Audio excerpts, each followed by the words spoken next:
Hello friends, myself Arun Yadav and welcome back to another important video. Friends, आज की इस video के माध्यम से हम सब स्टडी करेंगे वर्कशॉप टेक्नोलॉजी के टॉप मल्टीपल चॉइस क्वेश्चंस के बारे में, जो कि आपका यूपीसीईटी लीट 2022 या फ्यूचर लीट एग्ज़ाम के लिए, साथ ही साथ आपका आईपी लीट 2022 या फ्यूचर लीट एग्ज़ाम के लिए काफ़ी इम्पोर्टेंट आज का सेशन रहने वाला है। तो जो भी स्टूडेंट यूपीसीईटी लीट या आईपी लीट या स्लाइट या हरियाणा लीट या किसी भी टाइप के लीट की तैयारी करते हैं, तो वो इस वीडियो को शुरू से अंत तक देखें, ठीक ना। और वीडियो को अपने दोस्तों में शेयर करें। और फ्रेंड्स, अगर चैनल पे अगर पहली बार विजिट किए हैं तो चैनल को सब्सक्राइब करके साथ में सारे बेल आइकन प्रेस कर लें, ताकि मेरी आगे आने वाली हर एक वीडियोस का नोटिफिकेशन हमेशा आप तक पहुंच सके। तो फ्रेंड्स, मैं आपको एक बात बता दूं कि इसके पहले हमने बहुत सारे लेक्चर अपलोड कर रखे हैं अपने चैनल पे, और साथ ही साथ वर्कशॉप टेक्नोलॉजी के कई सारी वीडियोस अपलोड है। प्लेलिस्ट में जाकर के आप देखेंगे तो आपको वीडियोस देखने को मिल जाएंगी। साथ में इंजीनियरिंग मैकेनिक्स के भी वीडियोस आपको देखने को मिल जाएंगी। तो जो भी स्टूडेंट को विधिवत तरीके से लीट एग्ज़ाम की तैयारी करनी है, वो इस चैनल को पे अगर जुड़े रहते हैं तो उनको कंप्लीट तैयारी करवा दी जाएगी इस चैनल के माध्यम से, ठीक ना। तो चलिए आज का सेशन बिना किसी देरी के स्टार्ट करते हैं। और सबसे पहला क्वेश्चन इस वीडियो का, ठीक ना, क्या बताया जा रहा है कि the machining allowance provided on patterns depends upon. देखिए, क्वेश्चन में ये बोला जा रहा है कि अगर कोई भी आप पैटर्न का निर्माण करते हैं या जो भी पैटर्न होता है उस पर जो भी आप मशीनिंग अलाउंस देते हैं, प्रोवाइड करते हैं, तो वो किन किन चीज़ों पे डिपेंड करता है, ये आपको बताना है, ठीक ना। मान लो कोई भी आपका पैटर्न है और उस पैटर्न पे आप छूट देते हैं, मशीनिंग अलाउंस देते हैं, ठीक ना, तो उस पर आप कौन कौन सी मतलब कि चीज़ें डिपेंड करती है उस पैटर्न पे, ये आपको बताना है। तो सबसे पहले आपका आता है टाइप्स ऑफ कास्टिंग मेटल, यानी कि किस तरीके से आप मेटल का यूज़ करते हैं, कास्टिंग मेटल का कितने टाइप की कास्टिंग मेटल का यूज़ करते हैं, मतलब लोहा, टीना, चांदी या ग्लास, या किस टाइप के मेटल का आप यूज़ करते हैं, ये आपको ज़रूरी होना चाहिए, ठीक ना, उस पैटर्न का। साथ में उसी पैटर्न के जितने भी कास्टिंग होते हैं उसको साइज और शेप की भी ज़रूरत पड़ती है, ठीक ना। उसके बाद आपको किस मेथड से उस कास्टिंग को कर रहे हैं, ये आपको ज़रूरी चीज़ होती है, ठीक ना, कि कास्टिंग आप एक्सट्रूजन से कर रहे हैं कि रोलिंग से कर रहे हैं कि हार्ड रोलिंग से या कोल्ड रोलिंग से या फोर्जिंग से या किसी भी टाइप से अगर कास्टिंग कर रहे हैं, तो ये चीज़ आपको पता होना चाहिए। तो जितनी भी मैंने टॉपिक बताया उस सारी चीज़ें ये ऑप्शन में आपके हैं, ठीक ना, कि the machining allowance provided on patterns depends upon types of casting metals पे भी डिपेंड करते हैं, साथ में साइज और शेप ऑफ कास्टिंग पे भी डिपेंड करते हैं।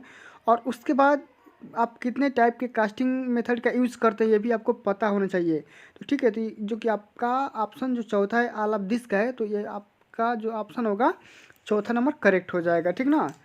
चलिए अगले नंबर क्वेश्चन की तरफ बढ़ते हैं। काफ़ी सारे इंपॉर्टेंट क्वेश्चन है। देखिए फ्रेंड्स, अगर कोई भी बच्चा अगर लीट एग्जाम के लिए तैयारी करता है तो मैं वही केवल क्वेश्चन करवाता हूँ जो लीट एग्जाम में पूछे जा चुके क्वेश्चंस होते हैं, ठीक ना।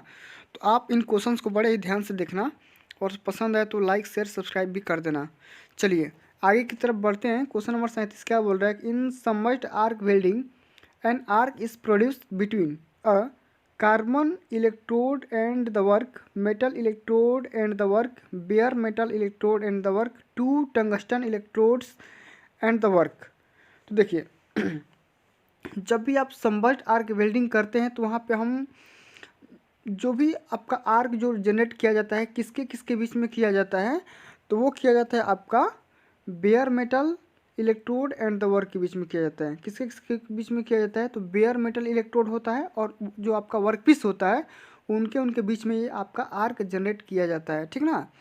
चलिए अगले नंबर क्वेश्चन की तरफ बढ़ते हैं। क्या बोला जा रहा है क्वेश्चन, 38 नंबर क्वेश्चन, इन सील्डेड आर्क वेल्डिंग, यानी कि सील्डेड आर्क वेल्डिंग में क्या होता है, आप कौन सा यूज करते हैं फ्लक्स, ये आपको बताना है।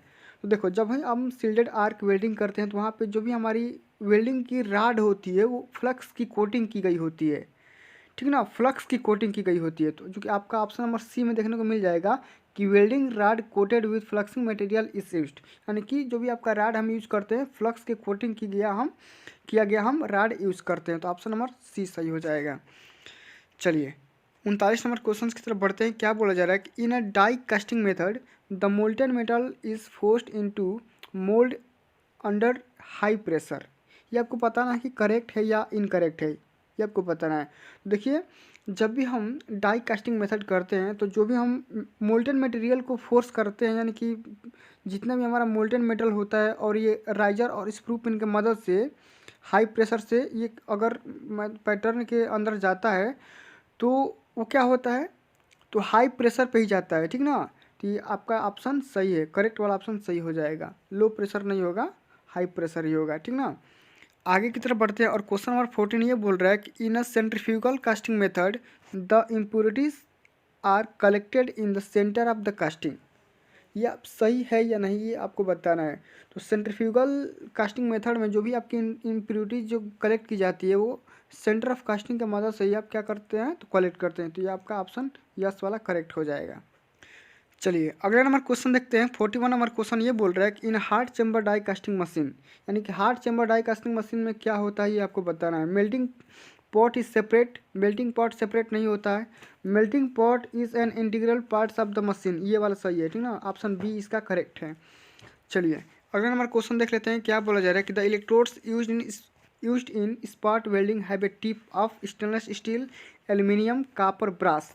क्वेश्चन में ये बताना है कि जो भी आपको स्पॉट वेल्डिंग में जो भी आप इलेक्ट्रोड यूज करते हैं तो उसका टिप किस चीज़ का बना होता है।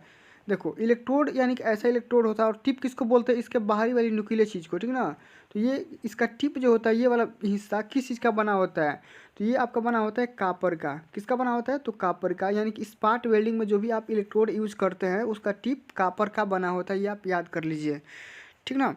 चलिए अगले नंबर क्वेश्चन की तरफ बढ़ते हैं। क्या बोला जा रहा है कि blanking and piercing operation can be performed simultaneously in a simple die, progressive die, compound die, combination die. तो ब्लैंकिंग और पियर्सिंग ऑपरेशन करते टाइम हमको कंपाउंड डाई का यूज करते हैं, कंपाउंड डाई हम यूज करते हैं, ठीक ना। चलिए अगला नंबर क्वेश्चन ये बोल रहा है कि a pattern maker shrinkage rules considers. Pattern maker shrinkage rules consider कब किया जाता है, ऑल पैटर्न अलाउंस, इस गलत है, ओनली श्रिंकेज अलाउंस। श्रिंकेज की बात की जा रही है ना, श्रिंकेज रूल कंडीशन की बात की जा रही है, तो आपको ओनली श्रिंकेज अलाउंस ही टिक करना है, ठीक ना। ऑप्शन नंबर बी करेक्ट हो जाएगा। चलिए अगला नंबर बहुत ही इंपॉर्टेंट क्वेश्चन है। The tolerance produce by a shell moulding process of casting. इस टाइप के एक और क्वेश्चन करवा रखा है, ठीक ना। आप प्रीवियस लेक्चर को देखेंगे तो उसमें आपको देखने को मिल जाएगा कि the tolerance produce by a shell moulding progress of casting is 0, मतलब कि देखो ये -0.2 mm से लेकर के ये आपका होता है +0.2 mm तक, ठीक ना। यानी कि ऑप्शन नंबर बी इसका करेक्ट हो जाएगा। चलिए अब बढ़ते हैं अगले नंबर क्वेश्चन की तरफ। क्या बोला जा रहा है कि galvanising is a zinc diffusion process of coating zinc by hot dipping, process used for making the phosphate coating on steel, none of the above. तो गैल्वेनाइजिंग एक ऐसी प्रोसेस है जब हम जिंक का कोटिंग करते हैं किसके थ्रू, तो हॉट डिपिंग के थ्रू। ऑप्शन नंबर बी करेक्ट हो जाएगा, ठीक ना। गैल्वेनाइजिंग क्या होता है, तो हम जिंक का कोटिंग करते हैं किसी भी मटेरियल के ऊपर या किसी भी मेटल के ऊपर, और किसके थ्रू करते हैं, तो हार्ड डिपिंग के थ्रू। और हार्ड डिपिंग क्या होता है ये मैंने प्रीवियस लेक्चर के माध्यम से समझा रखा है। देखिए अगला नंबर क्वेश्चन ये बोल रहा है कि the ferrous metals require more machining allowance than the non ferrous metals. True है या फॉल्स, ये आपको बताना है। तो जो भी आपके फेरस मेटल्स होते हैं उनको क्या होता है, अलाउंस देने की रिक्वायरमेंट होती है। और किस टाइप के अलाउंस देना होता है, तो नॉन फेरस मेटल की, ठीक ना। तो ये वाला ऑप्शन सही है, ट्रू वाला। चलिए अगला नंबर क्वेश्चन देख लेते हैं। क्या बताया जा रहा है कि in a 4 high rolling mill there are 4 rolls out of which. यानी कि 4 हाई रोलिंग मिल में आपको क्या करना होता है, तो जो भी आपके 2 रोलर लगे होते हैं, ठीक ना, अपोजिट डायरेक्शन में काम करते हैं, ठीक ना, ऐसे आपका 4 हाई रोल काम करता है। तो इसमें क्या होता है, जो भी आपके 2 रोलर होते हैं वो वर्किंग रोलर होते हैं। क्या होते हैं, तो वर्किंग रोलर होते हैं, और 2 होते हैं उसको बैकअप देते हैं, इसको चलाने के लिए बैकअप देते हैं। तो ऑप्शन नंबर आपका बी करेक्ट हो जाएगा, ठीक ना। चलिए अगला नंबर क्वेश्चन देख लेते हैं। ट्रू एंड फॉल्स का क्वेश्चन है। When a pattern is made in 3 parts the bottom part is known as a cope. मैंने बताया था फ्रेंड्स, जब भी आप कितने मतलब पैटर्न को समझिए किस चीज़ का पैटर्न बना होता है, ऐसे समझाया था मैंने। ये एक पैटर्न है, ये 3 हिस्सों में बटा होता है, ठीक ना। तो सबसे ऊपर वाले को बोलेंगे आप ड्रैग, इसको बोलोगे कोप बॉक्स, और बीच वाले को बोलोगे चीक, CHEEK, चीक बॉक्स। तो ड्रैग हो गया, ये कोप हो गया, और ये चीक हो गया। देखिए क्वेश्चन में समझिए क्या बोला जा रहा है। When the pattern is made in 3 parts the bottom part is known as cope.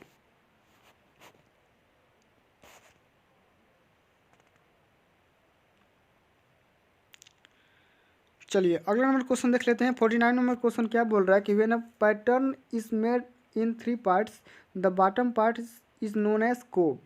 तो मैंने बताया था कि देखिए यहाँ पे पैटर्न ऐसे समझाया था कि जो पैटर्न होता है 3 हिस्सों में डिवाइड होता है, ठीक ना। तो सबसे ऊपर वाले हिस्सा को बोलते हैं कोप बॉक्स। क्या बोलते हैं? कोप। इसको बोलोगे चीक, बीच वाले को चीक और नीचे वाले को बोलोगे ड्रैग। क्या बोलोगे? ड्रैग बोलोगे। तो क्वेश्चन में समझिए क्या बोला जा रहा है कि when a pattern is made in 3 parts the bottom part is known as cope. Bottom part को कोप नहीं बोलते हैं, बॉटम पार्ट को आप ड्रैग बोलते हैं, ठीक ना। क्या बोलते हैं? ड्रैग बोलते हैं। तो ये वाला फॉल्स वाला ऑप्शन करेक्ट हो जाएगा, ठीक ना। चलिए और इस वीडियो का सबसे अंतिम नंबर क्वेश्चन जो कि आपका फिल इन द ब्लैंक से क्वेश्चन है, क्या बताया जा रहा है कि in welding the weld may be made either from left to right और फ्राम राइट टू लेफ्ट।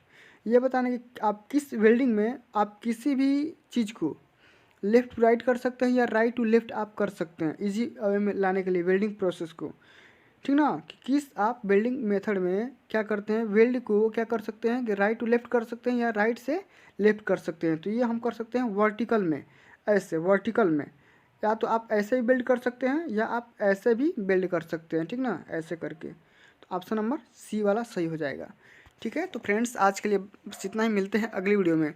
अगर ये आपको लेक्चर अच्छा लगा होगा, हेल्पफुल लगा होगा, तो प्लीज़ इस लेक्चर को लाइक करिए, कमेंट करिए और अपने दोस्तों में भी शेयर करिए। तब तक के लिए जय हिंद, जय भारत, वंदे मातरम।